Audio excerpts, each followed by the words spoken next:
మాదక ద్రవ్యాలు, అమ్మాయిల పట్ల అసభ్యకరమైనటువంటి చర్యలు, అమ్మాయిలతో డ్యాన్సులు, ఈ డీజే సౌండ్లు, ఇవన్నీ కూడా తీవ్ర కలతలకు గురి చేస్తున్నాయి. ఆక్షేపించవలసినటువంటి అవసరం ఉన్నది. తిరుపతిలో ఉన్నటువంటి ప్రజలందరూ కూడా పెద్ద ఎత్తున దీని మీద ఆలోచించాలి. తిరుపతిలో ఒక దుష్ట సంస్కృతికి బీజాలు పడినాయి. ఈ బీజాలను వెంటనే మనం పెకలించి వేయాలా. పోలీసు అధికారులు, ముఖ్యంగా ఎస్పీ గారు, అలాగే ఎక్సైజ్ అధికారులు, వీళ్ళందరూ కూడా అప్రమత్తంగా ఉండాలి.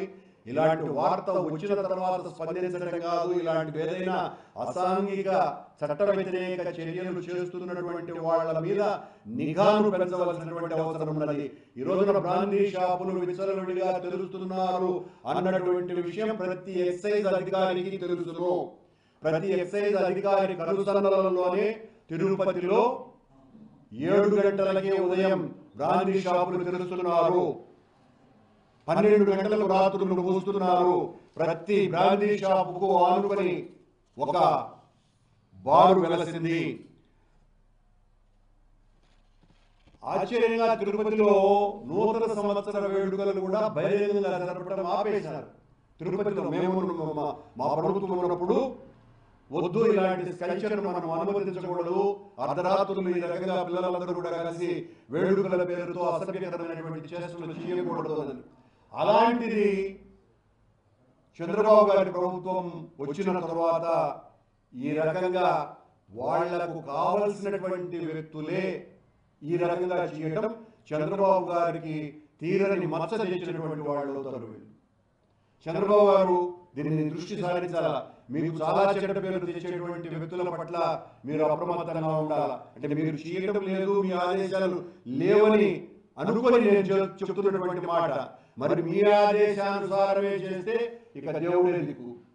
ఎందువల్లంటే ప్రతి నియోజకవర్గంలోనూ కూడా ప్రతి బ్రాందీ షాపు అనుకొని ఒక బారు వెలిసింది అంటే మీకు తెలియకుండా జరుగుతోంది తతంగమంతా అంటే ఎవరు నమ్మలేనటువంటి విషయం. మీరు చెప్పేది ఒకటి, చేసేది ఒకటి. చెప్పేవన్నీ శ్రీరంగ నీతులు అనే సామెతకు అనుగుణంగా ఉన్నాయి అని ప్రజలందరూ అనుకుంటున్నటువంటి మాట.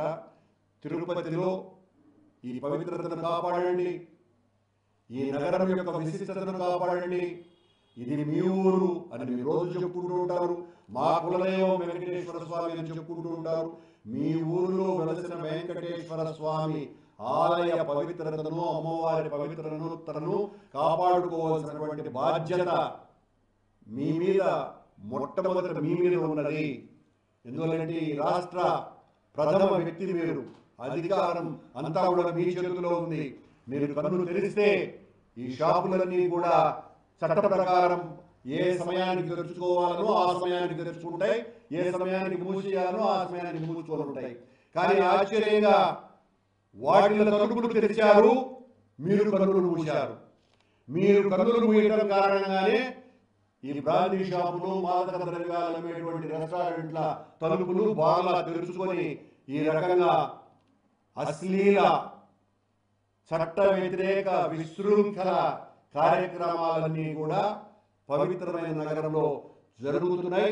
దీనికి వ్యతిరేకంగా వైఎస్ఆర్ కాంగ్రెస్ పార్టీ ఖచ్చితంగా ఒక ఉద్యమ రూపం తీసుకుంటుంది అని హెచ్చరిస్తున్నాం.